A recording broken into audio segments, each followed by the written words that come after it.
দুনিয়া তো তেমন কিছুই না বাপ।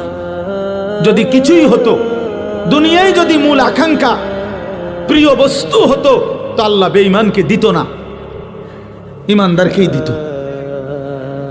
কিন্তু আল্লাহ তাআলা যেহেতু নাফরমানদেরকে দিয়ে দিছে, এটা বুঝাই যায় মুমিনের প্রিয় বস্তু আখিরাত, মুমিনের প্রিয় বস্তু জান্নাত।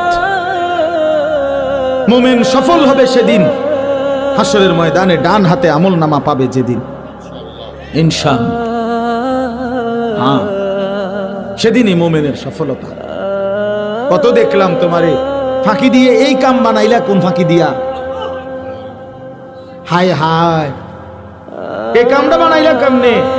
আজ তোমার ডান হাতে আমলনামা, খোদার কসম ইমানদার তখন বলবে ইন্নী জানান্তু আন্নী মুলাকিন হিসাবিয়া।